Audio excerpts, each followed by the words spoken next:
Thank you, guys. Thank you, everyone, for being in the room today. Thank you for the wonderful students from the London Business School. I feel very, very humbled to be in front of you.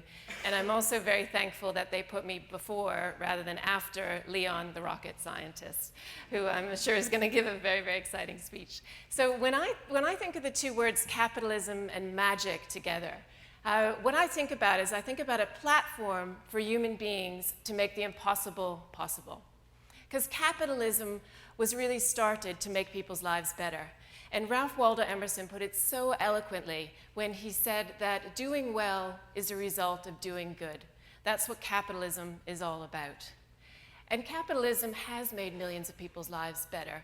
Just even the last 2 decades, it's lifted over 1 billion people out of poverty.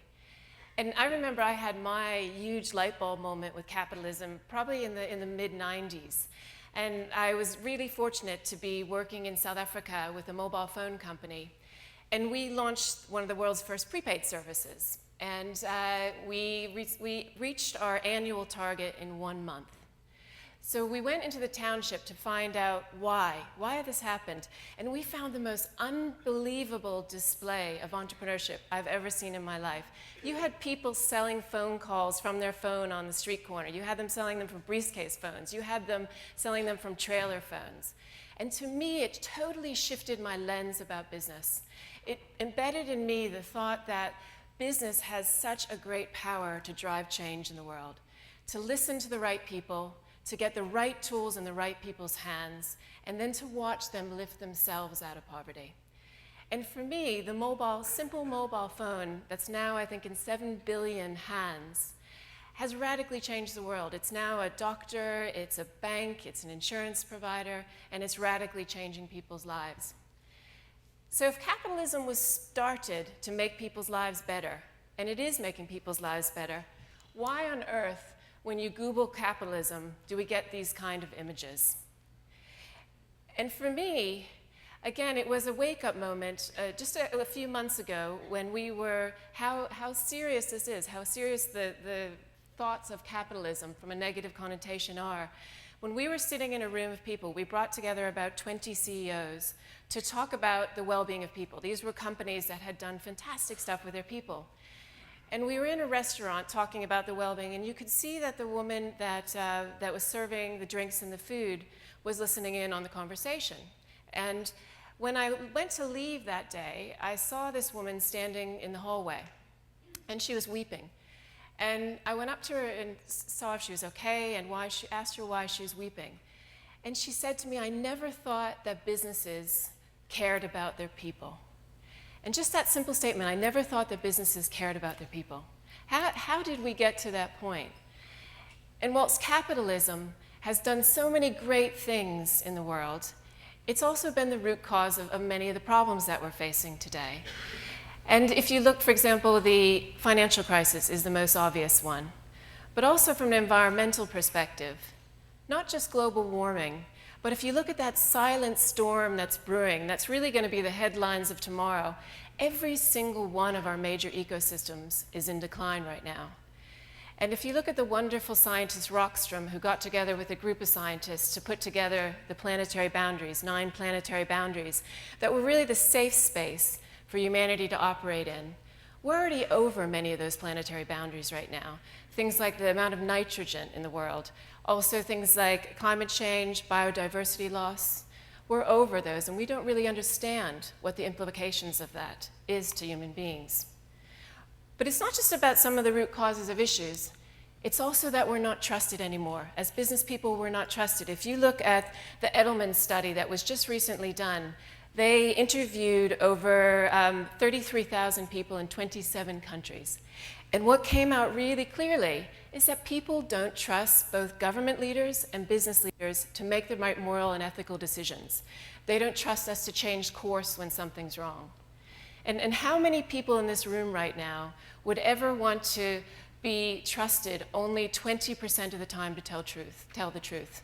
Is there any of us that would ever want that? No. Yet that's what people think about business leaders today. So there's a lovely, actually, when Mo Ibrahim was launching the B team, he had a lovely quote, because he's talking about how we live in such a transparent and radically interconnected world. And then he came back and he said, if we're going to be naked, we better look good.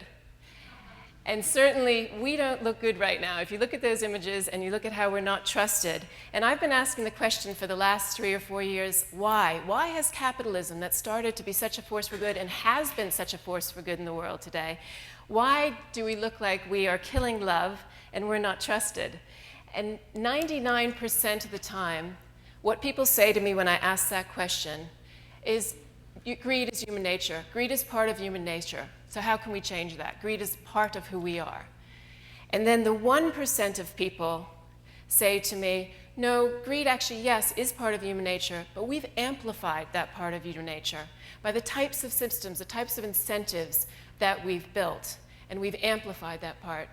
And Barry Schwartz recently gave a TED Talk, and he said it so eloquently, where he talked about how we design human nature through the design of the institutions that we create. So what kind of human nature do we want to design for the future? And so I think if we step back as capitalists, we want to design something that's going to be positive for human nature going forward. And I think if we all just stepped back for a moment and thought, almost catapulted ourselves 50 years into the future, and we're talking to that next generation that was coming up into the future, and when they asked us the question, how could you commit the ultimate crime and steal from future generations for individual gain in the present? What would be our response? How could we answer some of those questions when they asked us why? And how could they answer some of the questions when they asked us why have we created some of the incentives to really amplify greed in human nature? And I just want to take you through some of those incentives, just 5 examples of some of the incentive structures we've created. And the first one is really, we've built our wealth off the back of Mother Nature. So we've built our wealth on Mother Nature's services, yet we don't account for those in our bottom line right now. So if you look at a study done by TEB, they found that over 2 to 4.5 trillion of Mother Nature's services every year are either lost or destroyed. And they took a simple insect like the bee and looked at that bee's service of pollination in the agricultural sector. And they found that those small bees were actually delivering 190 billion worth of value to the bottom line in the agricultural sector. Yet we're killing those bees through the fungicides and the pesticides we use. And if you look just in the US, they did a study about the impact of the decline of bees on the agricultural sector in the US, and they found a loss of $15 billion for the agricultural sector. So now flip that on its head. And imagine a world where every single business accounted for the natural resources it used, like Puma, for example, in the recent EPNL, the environmental profit and loss statement that it came up with. So incentive number 2. So we all know that carbon is bad for the environment, yet what we continue to do is subsidize fossil fuels to the tune of over $500 billion, and then renewables only to the tune of about $90 billion. So again, if we flip that on its head, can you imagine putting that innovation and research behind renewables to come up with clean energy sources for the world? So incentive number 3, we continue to reward short-term focuses and short-term earnings. And McKinsey did a recent study where they interviewed 100 board members and 100 C-suite executives. And what they found really clearly is that 86% of those people that they interviewed felt that a longer-term horizon would be better for their bottom line. And 63% felt like in the last 5 years, rather than decreasing pressure on short-term, we've been increasing pressure on short-term. Now again, step back and imagine a world where we followed in the path of Paul Pullman from Unilever, the CEO of Unilever, who just recently said, no, I am not going to present on quarterly earnings anymore. I'm going to build my business for the long term, for the future generation. And then incentive number 4. The other thing we're seeing in the world is that the gap between pay is continuing to grow. So if you look from 1978 to 2011, what they found is that CEO pay increased by over 720%, almost more than half the growth in the stock market. But if you look at an average worker in the US, their pay only grew by 5.7%. So what we're getting is this situation where in the last several years, the CEO pay has been somewhere usually between 300 to 400 times that of their average worker in their organization. And it's not the gap itself that's the issue, because there's always going to be a gap. There's always going to be a gap based on experience, based on skills. But it's the growing size of the gap that it will potentially undermine society over time. But I think it's also not just that gap, but it's the focus that we have on why do we continue to focus on financial benefit as a primary reward for work. And it's funny, because every time I do an interview now and I ask the question, why are you leaving your last job? People say back to me, it's because my values don't match the values of the company that I was working for. And when I ask, what do you want out of your next job? Almost everyone says, I want work that's meaningful. I want work that's going to make a difference in the world. I want to be part of a company that I feel part of a family rather than part of an institution. So I think people are desperate right now to turn this upside down and look at things beyond monetary rewards to make sure that we're motivating people in companies. And the last warped incentive that I wanted to run through was really about customers, because we're also incentivizing customers on the wrong thing. We have turned it from being the customer is king to consumption is king. And again, having people buy things to demonstrate their value and encouraging people to buy things through sales, through deals, etc. And again, if we flip that on our head, we have such an opportunity in the world right now with how interconnected we are and how, with social media, to communicate with our customers, to have a relationship with our customers, and to build products and services in partnership with them that are going to make their lives better and make a better difference in the world. So I just want you to shut your eyes just for 1 second.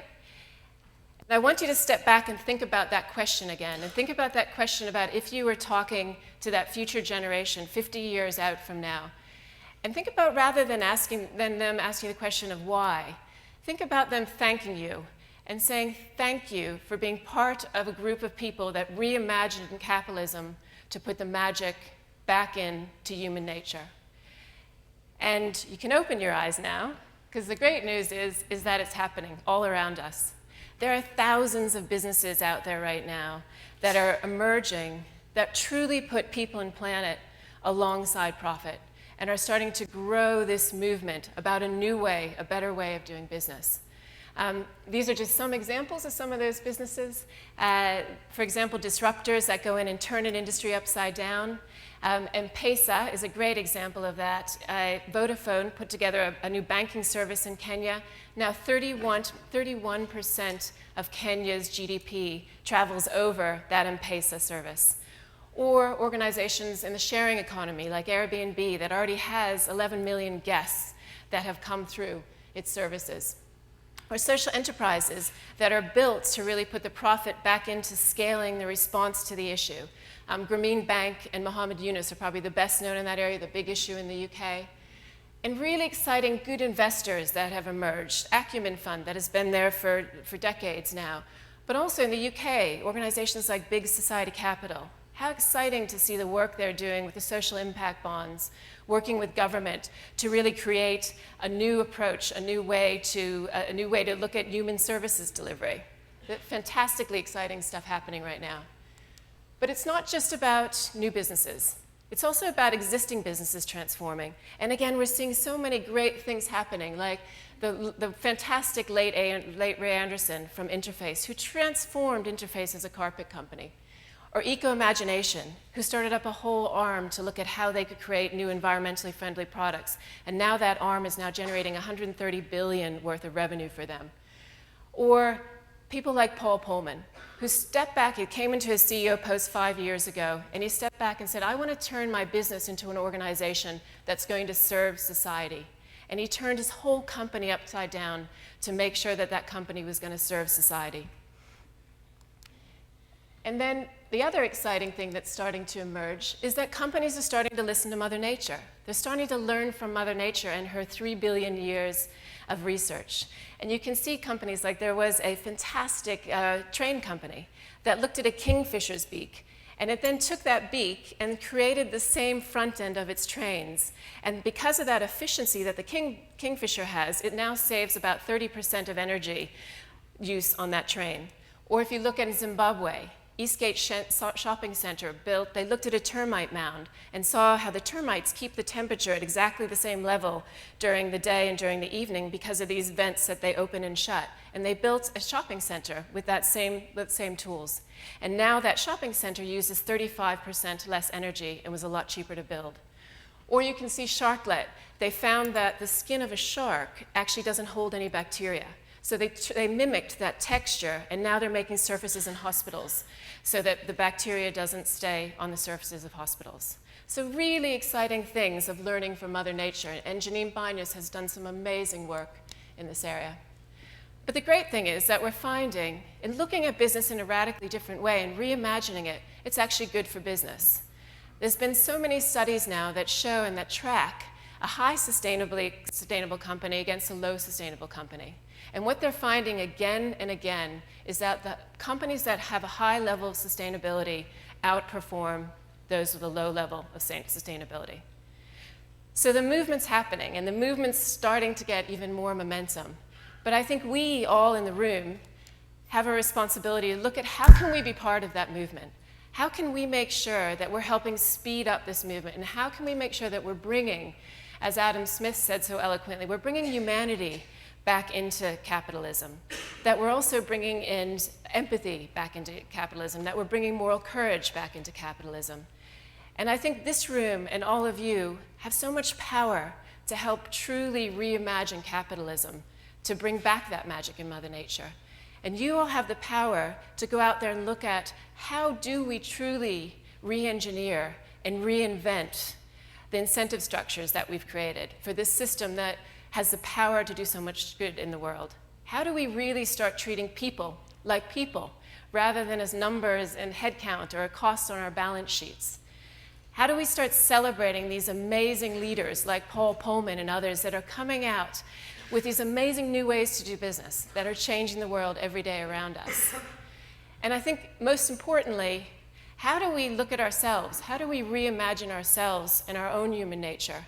So we realize the urgency and the importance of becoming part of this movement, and so that we can truly reimagine capitalism to be the force for good in the world that it was meant to be, and so that we can hold our heads and be proud to be called capitalists and business leaders. So thank you very much.